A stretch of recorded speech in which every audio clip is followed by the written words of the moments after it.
Coast guard GD dB का इस बार paper online होगा। तो परीक्षा ऐप पे आप ऑनलाइन प्रैक्टिस कर सकते हो। 20 टेस्ट जीडी के लिए, 20 टेस्ट आपके डीबी के लिए हैं।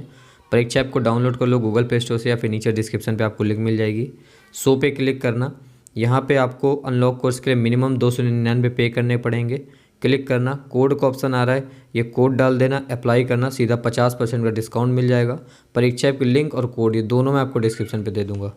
वेलकम स्टूडेंट्स, आपका कोस्ट गार्ड का एग्ज़ाम आ रहा है और कोस्ट गार्ड के एग्ज़ाम के लिए आपकी प्रैक्टिस के हिसाब से मैंने ये 50 सेट्स तैयार किए हुए हैं, जिनमें मैं 10 मॉक टेस्ट आपको इन 10 दिनों में कराने वाला हूँ। 10 दिन के बाद आपका एग्ज़ाम होगा और इसलिए आप 40 सेट्स आप अपने प्रैक्टिस के रूप में घर पे कर सकते हैं। आप किसी भी कोचिंग से कोई भी ट्रेनिंग ले रहे हो, कोई भी कोचिंग ले रहे हो, लेकिन आपको सलाह दूंगा कि ये कोस्ट गार्ड के जो टेस्ट हैं वो आपके लिए बहुत ही ज़्यादा बेनिफिशियल रहेंगे। अगर आपने ये 50 सेट्स अच्छी तरह से कर लिए तो मैं कह सकता हूं कि आपके 13 to 14 क्वेश्चन आप आराम से करके आ सकते हैं। आपका क्वेश्चन जो पेपर है वो बहुत अच्छा होगा।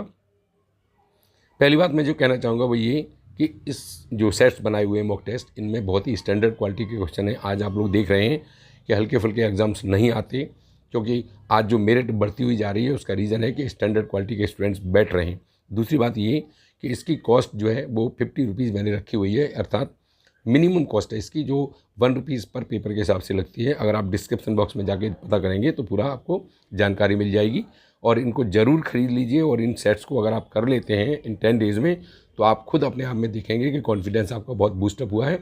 आपको सलाह दूंगा कि ये सेट्स 50 जो सेट्स हैं जिसके विद आंसर्स मैंने यहाँ पर तैयार किए हुए हैं, पूरे 50 सेट्स हैं जिनके बारे में हम कह सकते हैं और विद आंसर्स दिए हुए हैं। इसमें ये 50 सेट्स अगर आप कर लेते हैं तो निश्चित रूप से बेनिफिट मिलेगा आपको। और दूसरा ये कि अभी मैं आपको 10 सेट्स जो है वो कराने जा रहा हूँ। आप डिस्क्रिप्शन बॉक्स में जा कर के इनको ले सकते हैं। चलिए, तो हम पहला सेट जो कराने जा रहे हैं वो है आपका कैप्सूल 1। अब कैप्सूल 1 में देखिए ज़रा, उम्मीद करते हैं कि ये निश्चित रूप से आपके लिए बेनिफिट फ़ायदेमंद होंगे। और पहले क्वेश्चन है आपका, द सेक्रेटरीट कंप्राइजेज ऑफ। तो आपको पता होना चाहिए कि कंप्राइजेज ऑफ नहीं लेता, इसलिए आपको इसमें गलती पता करनी पड़ेगी। तो सेक्शन नंबर बी आपका सही होगा। Fill in the blanks with correct verb. इसमें वर्ब भरवाई जा रही है। कंडीशनल सेंटेंस आपने पढ़े होंगे, तो इसमें अगर पहला क्लॉज मॉडल से है तो दूसरा वाला प्रेजेंट में बनेगा। तो यहाँ पर नोट की वजह से आपको डू नॉट लगाना होगा। सेक्शन ई में इसका करेक्ट आंसर मिलेगा। अगला क्वेश्चन है आपका, चूज द वन वर्ड। आपको वन वर्ड पता करना है। तो वन वर्ड में देखिए, list of the headings of the business to be transacted at the meeting. Meeting में डिस्कस करने के लिए जिन बिजनेस की हेडिंग्स को हम यूज़ करते हैं उसको हम एजेंडा कहते हैं। तो B is the correct answer. अगला देखिए, इडियम एंड फ्रेज है, to talk one's head off. एक व्यक्ति अपने सिर के ऊपर से बातें करता है, अर्थात बहुत ज़्यादा बातें करता है, तो इसका आंसर है वो डी होना चाहिए। चलिए अगले क्वेश्चन की तरफ चलते हैं। इसमें एक एंटोनिम पूछा गया है, ओबिएट। ओबिएट का मतलब होता है प्रिवेंट, रोकना। अब प्रिवेंट इसमें एंटोनिम पूछा गया तो ये दोनों तो हो ही नहीं सकते, क्योंकि प्रिक्लूड का मतलब भी आपका रोकना ही होता है। तो इसका आंसर है वो सपोर्ट होगा, यानी A is the correct answer. Identify the synonym. इसमें देखिए सिनोनिम्स पूछा गया है। एबोलिश का मतलब होता है नष्ट करना। तो ऐसी स्थिति में कंप्लाई और इनेक्ट माने होता है पूरा करना, तो ये तो हो नहीं सकते, इसलिए इसका एबोलिश माने नष्ट करना, तो इसका मुझे सिनोनिम्स चाहिए। तो annihilate is the correct answer. अब आइए correctly spelled word. Correctly spelled word में हमेशा ध्यान रखने, मिसचेबिस की स्पेलिंग में आई ई होता है, ई आई नहीं होता, तो इसलिए आपका नंबर सी सही होगा। Identify the correct preposition. Preposition में ध्यान रखना है, प्राइड के बाद हम प्रपोजिशन हमेशा इन लगाते हैं और प्राइड के बाद हम ऑफ लगाते हैं, तो इसलिए इसमें गलती जो आपकी जो भरा जाएगा वो इन भरा जाएगा। अगले में देखिए, I will abide. Abide by माने होता है किसी का नियम कानून का पालन करना, इंस्ट्रक्शंस को, तो अबाइड प्रपोजिशन हमेशा बाई लेता है, तो बी आंसर होगा।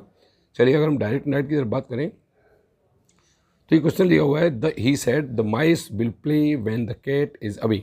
यानी चूहे जब खेलते हैं, जब खेलेंगे जब बिल्ली नहीं होती है। तो ये प्रोवर्बियल वे में एक आ गया है कि वास्तविकता में जब किसी को कोई डर नहीं होता है तो निश्चित रूप से अच्छी तरह से खेलना होता है, तो इसमें बिल का बुड नहीं होगा। अब जब बिल का बुड नहीं होगा तो ये दोनों बिल्कुल बाहर हो जाएंगे।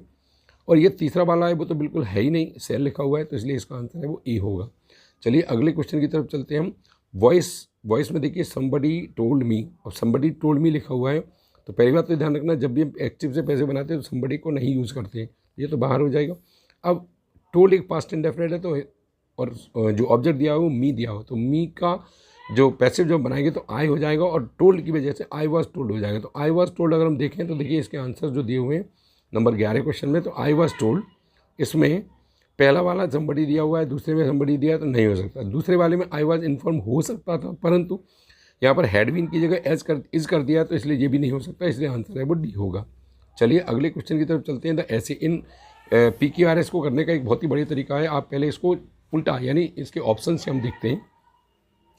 तो ऑप्शन में देखेंगे तो 2 P से दिए हुए हैं और 2 R से दिए हुए हैं, तो ये कन्फर्म है कि आपका जो क्वेश्चन है उसकी शुरुआत या तो P से होगी या फिर R से होगी। अगर हम देखें तो द ऐसे यानी जो सब्जेक्ट दिया हुआ है, तो इसके लिए मुझे वर्ब चाहिए, तो वर्ब यानी R से स्टार्ट हो रही, तो इसलिए जो बाहर हो गए हम, ये 2 बचे। अगर R के बाद S आया है तो फिर पढ़ेंगे the essay is a literary form, और फॉर्म के बाद which is not easy to define, जिसको डिफाइन करना बहुत आसान नहीं है। क्यों नहीं है? क्योंकि, तो इसके बाद क्यों आएगा, क्योंकि यानी बिकॉज से स्टार्ट है, तो एस के बाद क्यों आएगा, और RSQ आते ही आप फटाक से टिक लगा देंगे, डी आंसर होगा। चलिए अगला, ये पैसेज दिया हुआ है, इस पैसेज को आराम से पढ़िए, बहुत ज़्यादा टफ नहीं है। जैसे दिखा हुआ है इसमें कि man is the architect of his own fate, मनुष्य है वो अपने भाग्य का निर्माता होता है। If he makes a proper division of his time, अगर वो अपने समय का सही उपयोग करता है, he is sure to prosper in life, वह जीवन में खुशहाल रहेगा। But if he does otherwise, अगर वो समय का सही उपयोग नहीं करता है तो he is sure to repent, उसे निश्चित रूप से पछताना होगा। टू किल टाइम, समय को बर्बाद करना, इज़ सिंफुल, वो बेकार है अर्थात पापपूर्ण है। Youth is the golden season of life, युवावस्था वास्तविकता में जीवन का एक सुनहरा अवसर होता है, सुनहरा टाइम होता है।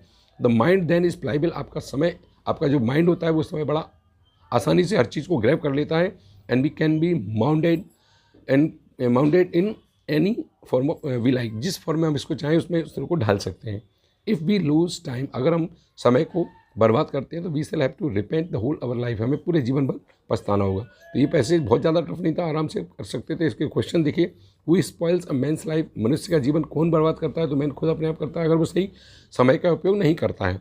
In order to prosper life, अगर एक व्यक्ति को जीवन में खुश होना है, खुशहाल रहना है, तो एक व्यक्ति में सबसे पहले अपना अच्छा यूज़ किसका करना चाहिए, समय का। तो पूरा पैराग्राफ टाइम के बेस पे आराम से कर लेंगे। The best time to train our mind, अपने माइंड को ट्रेन करने के लिए सबसे अच्छा समय क्या होता है, वो यूथ होता है, तो इसका आंसर है वो डी होगा।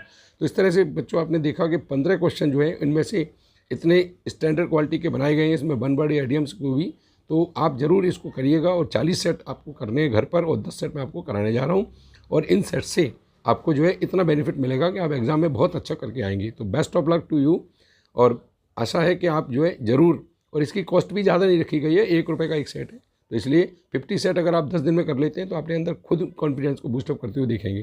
Thank you all of you.